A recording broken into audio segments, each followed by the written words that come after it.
Imagine a car so far ahead of its time that the engineers who built it were told they had gone too far. They built it anyway. This is not the story of just a car. This is the story of an obsession. A German obsession with perfection, with safety, with power, with grace. A story that stretches from the bombed-out ruins of post-war Germany all the way to the gleaming showrooms of Beverly Hills. From the racing circuits of Europe to the motorcades of kings, presidents, and heads of state on every continent on Earth.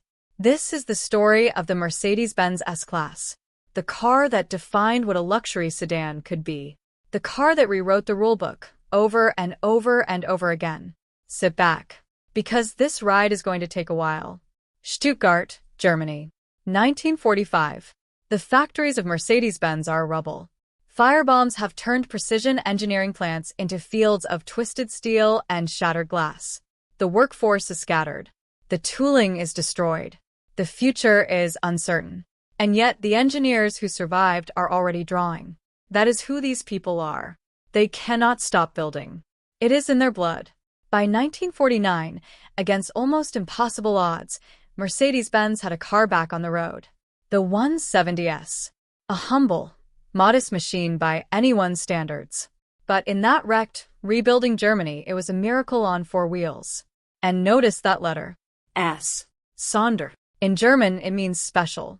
And Mercedes-Benz used that word deliberately. Even in poverty, even in the dust and the rubble, they used it as a promise. We will be special again. It would take them a few more years to make good on that promise. But when they did, the world felt it. By 1954, Mercedes-Benz unveiled the W180, a car the motoring world would later call the Ponton because of its beautiful, flowing, boat-like shape that looked like it was gliding through water, not rolling down a road. The W180 was significant for reasons that go far beyond styling. This was Mercedes-Benz's first car without a conventional frame. It used a unified body and frame construction that was revolutionary for its era. Engineers were not just building a car. They were building a philosophy. The 220S models, with their straight-six engines, their sedan and coupe and convertible body styles, told the world something important. This company did not merely survive the war. It came back stronger. For classic car enthusiasts, the Ponton holds a very special place. Those curved, flowing fenders. That restrained German elegance. A car that somehow managed to feel both humble and aristocratic at the same time. And it was only the beginning. Then came the fintail. And Mercedes-Benz did something that surprised everyone, including themselves. They put fins on it. Big, dramatic tail fins, inspired partly by the American automotive design craze that had swept through Detroit in the 1950s. Cadillacs had fins. Chryslers had fins. And now, extraordinarily, the most serious car company in Germany had fins too. But here's the twist that makes the Mercedes story so delicious. The company refused to call them fins. Mercedes-Benz insisted, with complete German seriousness, that these were not decorative tail fins. They were functional. They called them Peelstege, guide markers, designed to help the driver see the rear corners of the car in a rear-view mirror. Nobody believed them. Everyone loved the fins anyway. The W111 and W112 were spectacular machines. Four-door sedans, two-door coupes, convertibles, all riding on the same rock-solid unibody structure, but wearing these gorgeous, theatrical fins that looked like something out of a science fiction film. And under the hood, Mercedes was playing with real fire. 6-cylinder engines. Then a massive 3.5-liter V8 that made the car feel absolutely alive. These were chauffeur cars, movie star cars, ambassador cars, and they were just getting warmed up. Mercedes-Benz introduced the W108 and W109 series, and with them, the company entered a new era of engineering ambition. Gone were the fins. In their place, sharp, squared-off, almost architectural lines. The W108 looked like it had been designed with a drafting ruler, not a sculptor's hand. Pure geometry. Pure purpose. And under that squared hood, a range of engines that would make any American gearhead stop and stare. Straight sixes. A 3.5-liter V8. A 4.5-liter V8. And then, the legendary, whispered about crown jewel of the entire lineup, the 300 SEL 6.3. 6.3 liters of V8 Thunder, borrowed directly from the Mercedes 600 Grosser, the massive, imperial limousine that carried dictators and royalty across the great boulevards of the world. The engineers had essentially taken a luxury yacht engine and dropped it into a luxury sedan. And the result was one of the fastest four-door cars on the planet in 1968. It looked like a banker's car and drove like a racing driver's dream. To this day, classic car collectors hunt for the 300 SEL 6.3 the way treasure hunters seek sunken ships. It is that rare, that remarkable, that special. But here is where the story turns from interesting to legendary. Mercedes-Benz makes it official. They give their flagship sedan a name, a real name, a permanent name, a name that would echo through automotive history for the next 5 decades and beyond. The S-Class. Sonderklasse. The Special Class. The W116 was the first car to officially wear the S-Class badge, and it wore it like a declaration of war against mediocrity. This car was a revolution dressed in a dark suit. The designers and engineers at Mercedes-Benz had spent years, studying crash data. They had built dedicated safety research vehicles. They had tested and retested and obsessed over one fundamental question. What is the safest car a human being can ride in? And then they built it. The W116 was the first mass-produced passenger car in the world to be offered with a turbocharged diesel engine. It was one of the first cars available with ABS anti-lock braking, technology that had previously existed only in aviation. It carried padded door trims, a heavily cushioned steering wheel, a specially engineered rainwater management system to keep the windshield clear at highway speeds, ribbed rear tail lamps designed to stay visible even when dirty, dual asymmetric windshield wipers, headrests scientifically positioned to protect occupants in rear-end collisions. And on the rear parcel shelf, in a small, prominently labeled compartment marked with a universal cross symbol, a first aid kit. Think about that. A car company so committed to safety that they built a first aid kit directly into the car's structure. Not as an afterthought. As an engineering decision. This was not a vehicle. This was a philosophy on 4 wheels. And the world recognized it. In 1974, the 450 SE, the most powerful W116, was awarded European Car of the Year. Between 1972 and 1980, Mercedes-Benz sold 473,035 copies of the W116. Nearly 500,000 customers who had looked at everything else on the market and made the same decision. Nothing else will do. If the W116 was the announcement, the W126 was the coronation. December 1979. Mercedes-Benz rolled out the second-generation S-Class. And in doing so, created what many automotive historians and many passionate collectors consider the single greatest luxury automobile ever built. Not hyperbole. Gospel. The W126 sold 818,036 units between 1979 and 1992. More than any other S-Class generation before or since. That number alone should stop you cold. 800,000 people, in an era before the internet, before global marketing, before instant worldwide communication, chose this car above all others. But why? Because the W126 was something rare in automotive history. A car that got everything right. The aerodynamics were dramatically improved. The aluminum engine blocks were enlarged. The interior was elevated to levels of craftsmanship that made rivals from Rolls-Royce and Bentley quietly nervous. In December 1980, the W126 introduced a driver's side airbag as standard equipment, the first production car on Earth to offer this feature not as an expensive option, but as standard.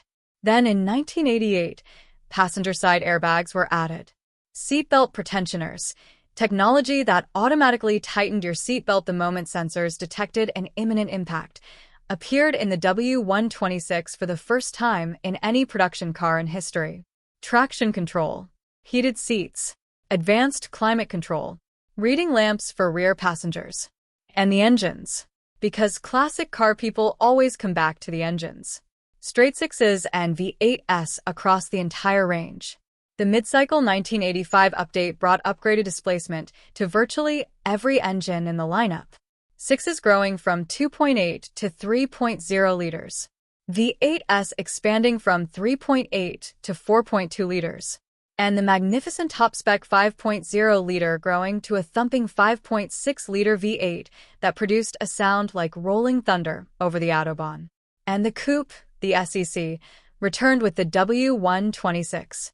2 doors. 4 seats. One of the longest, most sweeping rooflines in automotive history. If you want to understand why people in America in the 1980s genuinely believed that German engineering had lapped the entire field, find a 1985 560 SEC, sit in it. Start the engine. You will understand immediately. In Australia, the W126 won Wheels Magazine Car of the Year in 1981.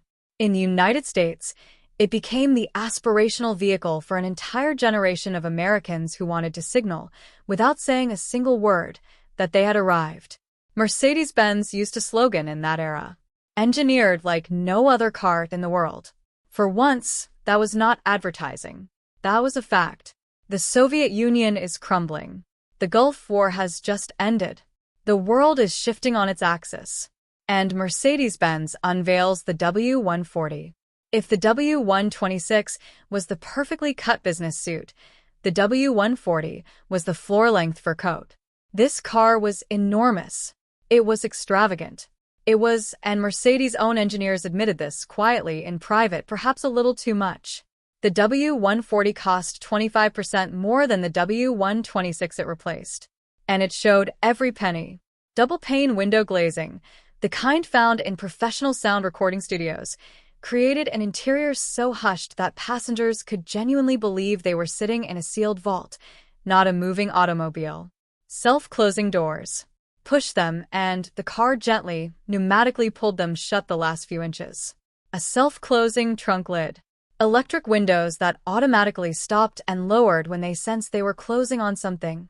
A child's hand, a dog's nose, a stray arm. A heating system that continued to blow warm air even after the engine was switched off, using residual energy stored in the system.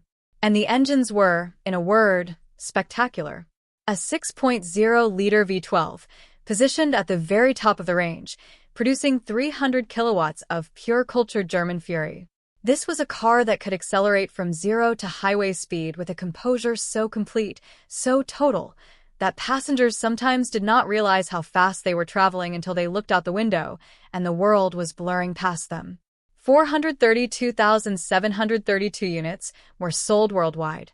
In China, the W140 earned a nickname, Tigerhead Benz, because it had the face of a great predator, powerful, dignified, impossible to ignore. In the Middle East, they called it the Shabah, the ghost, because it appeared on the road like an apparition. Large, silent, inevitable. In 1993, Mercedes rationalized its entire naming system. The old 500 SE and 500 SEL became simply S500, the format that every generation would carry forward from that day to this one. Clean, direct, unmistakable. The W140 set the template for what a modern luxury sedan could aspire to be. Every car company in the world looked at it and took notes. Every single one. Every great dynasty has a complicated chapter. The W220, introduced in 1998, is that chapter in the S-Class story. On paper, it was extraordinary. Mercedes-Benz presented the 4th-generation S-Class as the most technologically advanced automobile on Earth. And they were right. The W220 introduced air suspension, a system that could read road conditions and adjust the car's ride height and firmness in real time, like a living creature responding to the world beneath its feet. It introduced a navigation system with a center console screen and a control architecture called Command that unified entertainment, navigation, and climate control into one elegant, integrated interface for the first time. Keyless entry and ignition. A radar-controlled cruise control system called Distronic that could automatically maintain a safe distance from the vehicle ahead, slowing and accelerating without any driver input. A cylinder shutoff system that could deactivate half the engine cylinders when full power was not needed, silently conserving fuel on long highway runs. And in 2002, the W220 introduced the world's first preemptive safety system, called PRE-Safe. A system so advanced for its era that automotive engineers from competing companies around the world studied it obsessively. PRE-Safe could sense an impending collision and begin preparing the car and its occupants before impact occurred. Tightening seatbelts, adjusting seat positions, closing windows and the sunroof, priming the brake assist system. This was not a car reacting to accidents after they happened. This was a car trying to prevent them before they began. But the W220 also carried scars. The sheer ambition of its technology outpaced, in some cases, the long-term reliability required to support it. Early models earned a poor reliability rating. Systems that were groundbreaking were also, at times, temperamental. History is never clean. Great leaps forward rarely are. And yet, 485,000 W220 S-Class models found owners. Nearly 500,000 people who looked at this complicated, brilliant, occasionally frustrating machine and made the same choice people had been making since 1972. This is the one. The Mercedes-Benz engineers heard the criticism of the W220, and they responded the way they always respond. They went back to the drawing board. The Frankfurt International Motor Show. The curtains pull back on the W221. Sharper lines. Wide fender arcs that gave the car a planted, muscular stance without sacrificing a single millimeter of its elegance. A completely redesigned interior where every material, every surface, had been reconsidered and upgraded. Real leather. Real metal. No imitations. No substitutes. A new infrared night view assist system that could project a thermal image of the road ahead onto the driver's display, making pedestrians and animals visible in complete darkness before they were visible to the naked eye. Brake Assist Plus, a system that monitored the space ahead and could increase braking force in a genuine emergency, calculating stopping distances and intervening in ways that genuinely saved lives on public roads. Distronic Plus, the updated radar cruise control that could now bring the car to a complete stop in heavy traffic, hold it stationary, and then accelerate smoothly when traffic moved again. For the first time in automotive history, a production car could manage itself through a traffic jam without any driver input whatsoever. The S65 AMG, the absolute summit of the W221 range, used a 6.0-liter twin-turbocharged V12 producing 630 horsepower. In a car that weighed over 2 tons. It completed 0 to 60 miles per hour in 4.2 seconds. Automobile magazine named the W221 one of its 2007 All-Stars. Car and Driver crowned the S550 winner in a 5-way comparison test of the world's finest flagship luxury sedans. Motor Trend agreed. The automotive press, which had been skeptical after the W220's reliability struggles, returned to the S-Class fold with genuine enthusiasm. Mercedes-Benz had listened. Mercedes-Benz had corrected. Mercedes-Benz had returned. But if the W221 was the comeback, the W222 was the masterpiece. The world of the automobile was changing faster than at any point since the invention of the gasoline engine itself. Electric motors, hybrid systems, autonomous driving, artificial intelligence making its first tentative appearance inside dashboards. The internet reaching into the car itself. And Mercedes-Benz stepped directly into the center of that storm with the 6th-generation S-Class. The W222 debuted magic body control. Stereo cameras mounted in the windshield could read the road surface ahead of the car, sensing bumps, dips, potholes, and irregularities, and communicate with the active suspension to prepare for them before the wheel even reached them. The car was reading the road. The car was thinking ahead. The ride quality it produced was something that experienced automotive journalists, people who had driven everything ever made, struggled to describe. They reached for words like supernatural, otherworldly, impossible. Inside, almost every surface was genuine leather or real metal. 2 wide LCD displays replaced the traditional instrument cluster with animated, configurable graphics.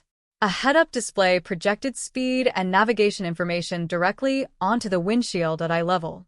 A gesture-responsive touchpad allowed the driver to control the infotainment system without taking their eyes off the road. A convertible version appeared for the first time since 1972, the A217. So did a stunning two-door coupe, the C217. And the Pullman, a stretched, imperial long-wheelbase variant that made a standard long-wheelbase S-Class look modest by comparison. Hybrid power. Plug-in hybrid power. Diesel. Twin-turbo V8. Twin-turbo V12. The W222 was not one car. It was a constellation of cars, unified by a single unwavering idea. There is no acceptable compromise when it comes to the best. 373,637 units sold before production wrapped in 2020. And every single one of them represented a human being who had looked at everything else on the market and arrived at the same conclusion as the very first S-Class buyers had reached back in 1972. Nothing else will do. September 2nd, 2020. Mercedes-Benz unveils the 7th generation S-Class, the W223. And the first thing you notice, before the design, before the technology, before a single engine specification, is the interior. 5 separate displays. 5. A sweeping curved dashboard that looks less like a car interior and more like the bridge of a starship. An augmented reality head-up display that projects turn-by-turn navigation onto the windshield with ghostly precision, the digital arrows appearing to float on the actual road surface ahead of you, as if someone had painted directions directly onto the asphalt. An ambient lighting system with 64 colors and over 1 million possible combinations, capable of shifting the mood of the interior the way a theater director shifts stage lighting, cool blues for calm night driving, deep reds for sport mode, warm golden tones for a Sunday evening highway cruise with nowhere urgent to be. And for the first time in any production car on Earth, rear seat airbags that deployed differently from any airbag ever manufactured. Instead of using compressed gas to instantly inflate with brutal speed, the W223's rear airbags used an expanding structure that allowed ambient air to fill them gradually, a gentler, more protective deployment especially designed for older passengers and for children. A world first. In a Mercedes. Again. In December 2022, Mercedes-AMG unveiled the S63 e-Performance, a plug-in hybrid V8 producing 802 horsepower. 802 horsepower. In a luxury sedan. In a car designed first and foremost for the most comfortable, most serene, most refined ride on the planet. Only at Mercedes-Benz. Let us step back for a moment from the specifications.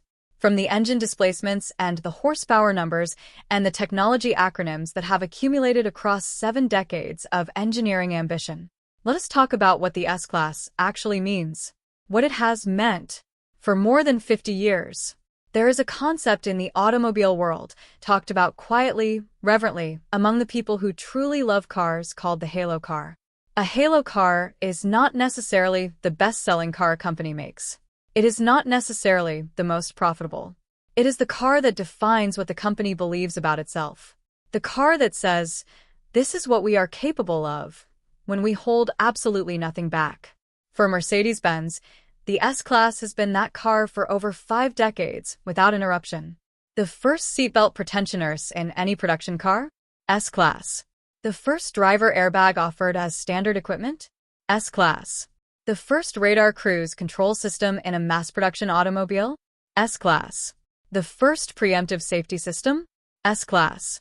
The first production car to receive an environmental certificate from Germany's Commission on Technical Compliance? S-Class, 2005. The first production car with rear seat airbags using ambient air inflation? S-Class, 2021. Count those first. Count them carefully. And then consider that Mercedes-Benz also spent the 1980s building the world's first self-driving cars on a modified S-Class platform, working alongside Professor Ernst Dickmanns at Bundeswehr University Munich nearly 2 full decades before autonomous driving became a mainstream conversation.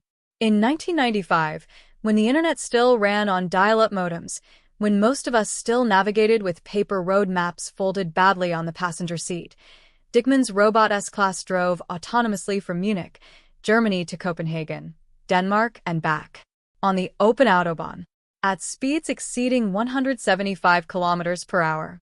suggesting and executing its own overtaking maneuvers, making its own decisions about traffic and speed and lane positioning. In 1995, this car has always lived in the future. 90 governments worldwide use the armored Escort version to protect their heads of state, from the motorcades of American presidents to the convoys of Middle Eastern kings, from the streets of Berlin to the boulevards of Beijing, from European summits to African state visits. When the most powerful, most cautious, most security-conscious organizations on Earth need to transport their most important people, they choose the S-Class. Not because of a marketing brochure, because of what the car actually is, because of what it has proven itself to be over decades of real-world use at the highest levels of global power. That is not a claim. That is a track record verified by motorcade footage from every corner of the planet. More than 2.7 million S-Class automobiles have been built and sold across more than 50 years of continuous production. 2.7 million. Each one representing a human being who made a choice. A deliberate, considered, often expensive choice. To surround themselves with the very best that the automobile world could offer at that moment in time. And across all those generations, all those model years, all those engine variants and body styles and technology packages, one thing has never changed. Not once. Not for a single generation. The promise. Sonderklasse. Special class. It is not just a name. It never was just a name. It is a standard. A standard that the engineers in Stuttgart have held themselves to, with German intensity, with German pride, with German refusal to accept good enough, for more than 70 years. Here in America, we love our classics. We love the roar of a Mustang on a summer highway, the thunder of a Chevelle SS on a back road at golden hour, the long, low, unhurried cruise of a Cadillac DeVille through a warm afternoon, the radio playing something slow and American and good. We love those cars because they mean something. Because they are not just transportation, they are emotion and memory and identity wrapped in steel and chrome and glass. And the Mercedes-Benz S-Class belongs in that conversation. Not because it is American, but because it represents something that has never needed a passport. Something that transcends borders and languages and decades. The relentless human pursuit of excellence. The refusal to stop asking, what if it could be better? The quiet, disciplined, obsessive belief that if you care enough, if you think hard enough and work long enough and refuse often enough to accept the mediocre, you can build something that will still matter 50 years from now. They have been building that car since 1972. They are building it today. And somewhere in Stuttgart right now, in a wind tunnel, in a materials laboratory, in a crash test facility lit bright at 2 a.m, in the mind of a young engineer who has not yet had their greatest idea, someone is working on the next one. The S-Class does not end. It evolves. And that after all these miles, all these years, all these generations of men and women who refuse to stop asking what if, is why we are still talking about it. If this kind of deep storytelling is what gets your engine running, subscribe right now. Every single week, we go this deep into the cars, the stories, and the people who made automotive history. Drop a comment below. Tell us your S-Class story. Did you ride in one? Did you own one? Is there a generation that spoke to you more than the others? The W126 that made you believe in German engineering? The W140 that felt like a rolling palace? The W221 that proved a car could feel alive and intelligent at the same time? The conversation does not end when the video does. It starts here. We will see you on the next one.